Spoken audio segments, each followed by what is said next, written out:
మనిషి ఎంత కష్టాన్నైనా ఓర్చుకుంటాడు కానీ నిందారోపణలు అవమానాన్ని మాత్రం ఓర్చుకోలేడు.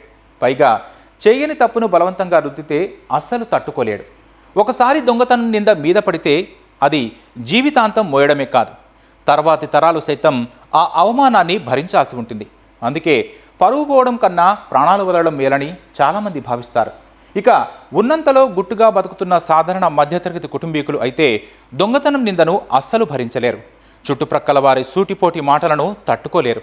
అలా చేయని తప్పు మీద పడడంతో ఓ తల్లి ఏం చేసింది? అవమాన భారం భరించలేక ఎలాంటి నిర్ణయం తీసుకుంది?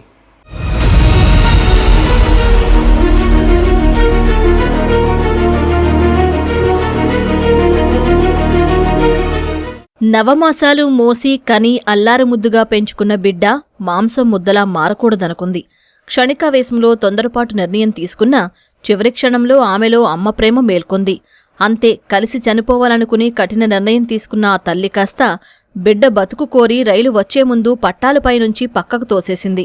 కళ్ల ముందు కన్న తల్లిని రైలు ఢీకొట్టి చనిపోవడంతో ఆ బిడ్డ గుండె పగిలేలా ఏడ్చాడు.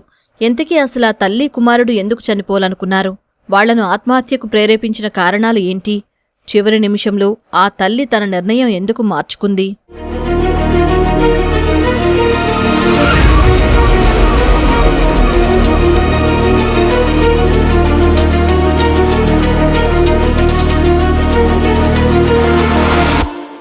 విజయనగరం జిల్లా సంతకవటి మండలం రామరాయిపురానికి చెందిన కళావతి భర్త ఏడాది క్రితమే చనిపోవడంతో ఒక్కగానొక్క కుమారుడు చిరంజీవితో కలిసి జీవిస్తోంది.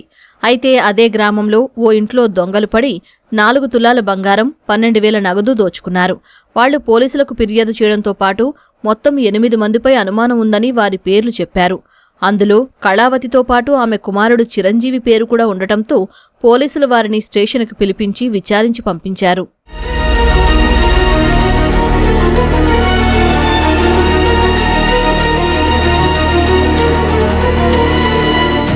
తాము ఎలాంటి తప్పు చేయనప్పటికీ పోలీసులు స్టేషన్కు పిలిపించడం, ఊరిలో అందరూ తమను దొంగల్లా చూడడం వారు తట్టుకోలేకపోయారు.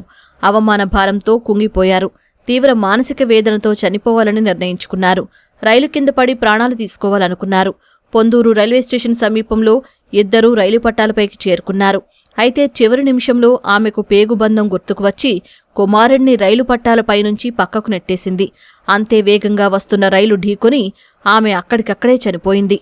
అయితే కేవలం అనుమానితులుగానే వారిని విచారించామని పోలీసులు తెలిపారు. మన్మథరావు అనే వ్యక్తి తన ఇంట్లో బంగారం పోయిందని ఇచ్చిన రిపోర్ట్ మేరకు ఎఫ్ఐఆర్ లోనే తన యొక్క ఇంట్లో దొంగతనం జరిగిన 2 వ్యక్తులపై అనుమానం ఉందని చెప్పి అతను పేర్లు తెలియపరచడం వల్ల ఎన్ని కళావతి మరియు చిరంజీవి అనే వ్యక్తుల పేర్లు వాళ్ళని తెలియపరచడంతో మనం దర్యాప్తు నిమిత్తం స్టేషన్ రమ్మని చెప్పి ఫోన్ ద్వారా తెలియపరచడం జరిగింది. డిసీజ్ ఎవరైతే చనిపోయారో కళావతి గారు మరియు వాళ్ళ కుమారుడు ఇద్దరు కూడా స్టేషన్కి వచ్చారు. అప్పటికే నేను స్టేషన్లో లేకపోవడంతో స్టేషన్ వాళ్ళ సిబ్బంది ఎస్ఐ గారు బయటకు వెళ్ళారు. తర్వాత రమ్మని చెప్పి పంపించడం జరిగింది. అయితే అప్పటికే ఎవరైతే డిసీజ్లో ఉన్నారో ఆవిడకి మరియు బంగారం పోయిందని కంప్లైంట్ ఇచ్చిన వాళ్ళకి అదే గ్రామంలో చిన్న చిన్న విభేదాల కారణంగా ఎవరైతే డిసీజ్లో ఉన్నారో ఆవిడ తన కుమారుడు చనిపోదామన్న ఉద్దేశంతో అవమాన భారంతో రిపోర్ట్ ఇచ్చారని తన మీద రిపోర్ట్ ఇచ్చారన్న ఉద్దేశంతో మనస్తాపం చెంది చనిపోవాలనే ఉద్దేశంతో పొందూరు మండలంలోని రైల్వే ట్రాక్ దగ్గరికి వెళ్ళి ఇద్దరు కూడా రైల్వే ట్రాక్ మీద ఉండగా వాళ్ళ అమ్మగారు మాత్రం చనిపోవడం జరిగింది. పోలీసులు వారితో ఎలాంటి అమర్యాదగా ప్రవర్తించలేదని, కేసు విచారణలో భాగంగా అనుమానితులందరినీ విచారించడం సహజమేనని ఎస్పీ దామోదర్ తెలిపారు. పైగా వారు స్టేషన్కు వచ్చిన సమయంలో ఎస్ఐ కూడా స్టేషన్లో లేరని, కానిస్టేబుల్ మళ్లీ రమ్మని చెప్పి పంపించారన్నారు. కంప్లైంట్దారుడు పదే పోలీస్ స్టేషన్కి వచ్చి ఒక 3 మీద అనుమానం వ్యక్తం చేస్తుంటే ఇక కేసు రిజిస్టర్ చేస్తాం. అలాగే ఊర్లో వీళ్ళకి కూడా ఈ యొక్క విక్టిమ్ ఎవరు ఇంట్లో దొంగతనం చేశారు వాళ్ళు వెళ్ళి ఆ డిసీజ్ ఇంటికి వెళ్ళి గొడవ చేయటం, వాళ్ళే దొంగతనం చేశారని చెప్పడంతో వాళ్ళు కొంత మనస్తాపం చెందారు. ఎఫ్ఐఆర్ ఇష్యూ చేసిన దానివల్ల మా బాధ్యతగా మేము మొన్న పిలవడం జరిగింది. ఎస్ఐ గారు పిలిచారు. పిలిచిన టయానికి వాళ్ళు వచ్చిన టయానికి ఎస్ఐకి కొంత మెడికల్ వాళ్ళ ఫ్యామిలీకి ఇష్యూ అవ్వడం వల్ల అతను వెళ్ళిపోయారు. సో అక్కడ ఉన్నటువంటి కానిస్టేబుల్ వాళ్ళు ఏం చేస్తారంటే ఎస్ఐ గారు లేరమ్మా వస్తారు కూర్చోండి అన్నారు. ఈ లోపల వీళ్ళు అక్కడి నుంచి వెళ్ళిపోయారు. మళ్ళీ రేపు వస్తామని చెప్పి ఇది వాళ్ళు సూసైడ్ చేసుకోవడం జరిగింది తప్ప దీంట్లో మేము హరాజ్ చేసింది లేదు. మా బాధ్యతగా పిలవడం అంతే తప్ప దీంట్లో ఎక్కడ వాళ్ళని కొట్టడం, తిట్టడం, 10 సార్లు పిలవడం ఇవన్నీ కూడా జరగలేదు.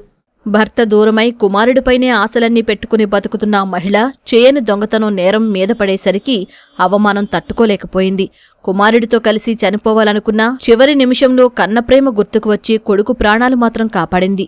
కాని ఎంతో గౌరవంతో జీవించిన ఆమె మాత్రం దొంగతనం నిందను భరిస్తూనే అర్ధాంతరంగా తనువు చాలించింది.